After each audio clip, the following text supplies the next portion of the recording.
What's going on, everybody? Off the top rope, off the mic sports network. It's been a while since I've done one of these segments because there has not been a whole hell of a lot to talk about in the world of professional wrestling. I debated about doing blood and guts reaction, but you guys were going to hear a lot of the same stuff, and listen, for what it was, it delivered for AEW fans. But listen, it's to me like it wasn't what it needed to be, but what I will say is my expectations and my, level of interest in just professional wrestling in general has kind of dwindled. WWE in particular, I mean, there's a lot of shills in this space. People think that I'm shilling out for WWE. I'm not. I have not been very entertained by this product, specifically since SummerSlam. This has not been a very good product. I mean, they've obviously had generated a lot of hype with some returns and stuff, but really, for most of the late summer into the fall, this has not been very good stuff from WWE. And it seems like they've been spinning their wheels. Obviously, the Seth Rollins injury kind of threw a wrench into some of their plans. And so the reality of the situation is we basically have two appearances left on the John Cena retirement tour, and the only really redeeming thing is there's been some open challenges, and John Cena's stuff has been okay, but it also reminds you of how bad this thing is. But we get to Madison Square Garden for Monday Night Raw. Literally we're 12 days before, or just less than 2 weeks before Survivor Series War Games in San Diego in a baseball fucking stadium. And it feels like there's no buzz around this show. And then they go to Madison Square Garden in front of 18,000 people and put together one of the best Monday Night Raws of the year. This was a fantastic show. A fantastic show. Even with some of the stuff that, maybe you could poke some holes in it. Like, I don't like the women's War Games stuff and what they're doing there. Even that was kind of interesting because now you have the drama of AJ Lee showing up. Speaking of the women's division, how about Maxine Dupree being the women's Intercontinental Champion, beating Becky Lynch, and doing it in Madison Square Garden? That is an unbelievable accomplishment and an unbelievable moment for that young lady. Good for her. And we'll talk about that at a separate point. I just wanted to get my thoughts out in a vacuum of what happened on this show. Dolph Ziggler, my guy, Dolph Ziggler, Kent State University, Cleveland, Ohio, one of Cleveland's finest, back in WWE. I think it's admittedly kind of hilarious that John Cena literally told us in June who was going to be on this retirement tour. He literally said Nick Nemeth, Claudio Castagnoli, and he said Matt Cardona. Two of those three men, for those of you people who, who subscribe, who are How I Met Your Mother fans, the Naked Man, 2 out of 3 times. We got 2 out of 3 people in this thing. That was awesome. John Cena, last match, Madison Square Garden. He gets the team with Rey Mysterio and Sheamus. A lot of people had a problem with this, but you know what? I actually like that John Cena's last true feud is going to be with one of the future pillars of this company in Dominic Mysterio. And the fact that, hey, they had an impromptu Intercontinental Championship match in Boston, John Cena's hometown, home state, home area. And now they're going to go to San Diego where Dominic Mysterio, it's a big high-profile match. Dom will probably get his win back, and John Cena can go back into his final match, putting people over, and, assuming that it's Gunther, because that's seemingly what it's going to be, which we'll get to that in a second, because the John Cena tournament was pretty freaking great. We talked about the Dolph Ziggler element, although Solo Sikoa, really? But, John Cena, they played the hits, and, it was admittedly kind of cool to see in his last match on Monday Night Raw, being able to team with 2 of his great rivals, 2 of his great friends, Sheamus, who he put over literally 15, 16 years ago, and, Rey Mysterio, who he came up with, and he was in a lot of the same battles with. So that was pretty cool. And, obviously, the tie with him going up against Ray's kid in San Diego, that'll be admittedly kind of cool. I know some people are kind of disappointed that John Cena's not, at least at this moment, involved in the War Games match, the Brock Lesnar component of this whole thing, which, like I said, I'll get down the road to that in a second. The John Cena tournament was great. I mean, Dolph Ziggler, yeah, but if you guys expected Dolph Ziggler to win, I don't know what to tell you. My whole issue with that, if I'm going to have a quibble, why is Solo Sikoa in this tournament? He's not winning it, so why is he in it? So that was kind of the downer part, I think, of Dolph Ziggler not winning. You know, Matt Cardona, Zack Ryder showed up. He lost to LA Knight. LA Knight, at least there's some hope that LA Knight could potentially win it. He probably won't, but, you know, LA Knight's at least, you know, we kind of care about him more than we do about Solo Sikoa. And I think Solo's done some good work, but he hasn't won anything in the last couple of months. So why is he in this tournament? But then Gunther and Javon Evans put on a masterclass. First of all, Gunther gets his old theme back, which is great. Good to see the ring general back. He had some some facial reconstruction stuff like that he had to get done. The nose thing was like, I mean, they did it as a spot, but he legitimately needed to go get some stuff fixed up. So it was good to see him back. He was in rare form.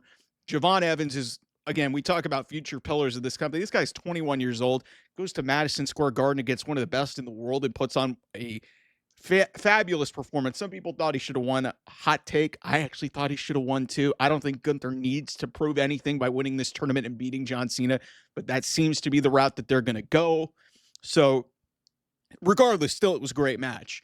You know, AJ Lee, like I said, helping Maxine Dupree. I talked about Maxine Dupree, but, you know, AJ Lee getting involved, completely right decision to not have AJ Lee go after Becky Lynch and the Intercontinental Championship, just going after Becky Lynch. Makes a lot of sense. They built more to the Stephanie versus Stephanie match, as we're going to call it, with Nikki Bella attacking Stephanie Vicaire. That match is going to happen at War Games as well. And then the closing angle of this was some of the best television that I've seen on WWE television, really since WrestleMania. Because, like, you know, we've been kind of, you know, picking around at this a little bit with the formation of the division. And, you know, obviously it's been stunted a little bit with Seth Rollins being out of the picture and Logan Paul effectively being inserted into this. But we now know our War Games teams, and Brock Lesnar and Roman Reigns are both back in the span of 5 minutes. Like, think about what we saw. And we'll go over the War Games teams later on. Like, you could say how they got to this point was a little bit funky, but this is the most star-studded War Games lineup that we've ever seen. It's inarguable. But because think about what we saw in the last 10 minutes of this show.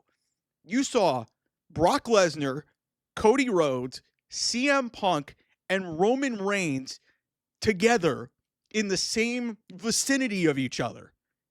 What parallel universe are we in that is even possible? Like, that is crazy town. Now, you can have your reservations about any of these gentlemen and how you feel about them, but the star power in this match is unfreaking believable. And the melee that ensued at the end of this thing with Roman spearing cops through a barricade was a little bit weird, and they went immediately off the air, which was a little bit abrupt. But still, this was a crazy night of television, and this is what WWE needs to do more of. They do, like, you need to create chaos. You need to have, you know, great energy. But the problem is with this company, they do not follow up with any sort of tangible consistency. And you'll get a show like this every now and again, and you'll be left to wonder, hey, where the hell is this? And yes, Madison Square Garden. They made it feel like a big deal. It was a bigger Madison Square Garden show than they had earlier in the year, which was around March, right before WrestleMania. But this felt like a big deal. You get Dolph Ziggler on the show. You get AJ Lee on this show.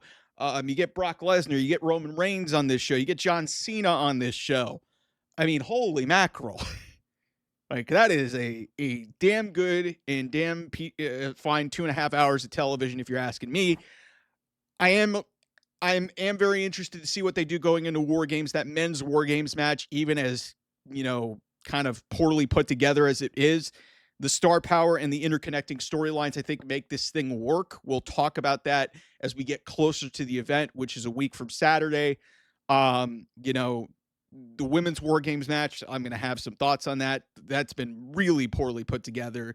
WWE has really failed its women's division post Evolution, if you ask me. Yeah, AJ Lee came back. Yeah, Becky Lynch, put over a big women's talent, but you know, this women's War Games match is everything that I really don't like how they're booking this women's division, because you're just throwing a bunch of women in there for the sake of it. I do like what this is going to do for Lash Legend, but the sad thing is you're setting her up right at the top. So where are we going to go from here with that? There's a lot of problems that I have to explore with that. But I do like that, we're going to have some big names in that match. I like that, Alexa and Charlotte, that storyline is going to continue. I love what they've been doing with the Kabuki Warriors.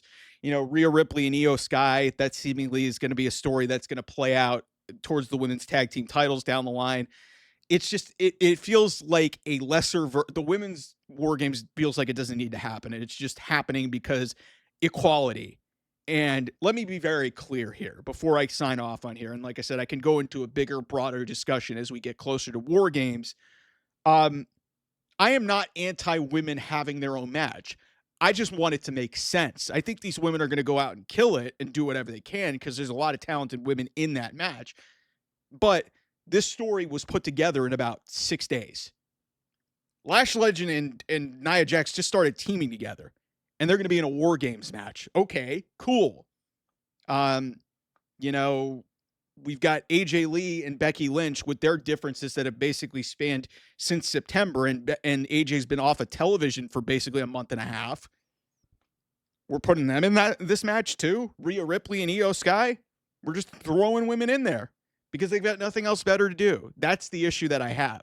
But they are doing their best to try and at least drum up excitement. I just wish that there was more storyline investment in that. That being said, in a vacuum, this show, Monday Night Raw from Madison Square Garden, was one of the best episodes of television they've done all year, which is not hard to do because it has not been a good year for WWE. SmackDown has sucked. Raw has not been very good in large chunks of this year.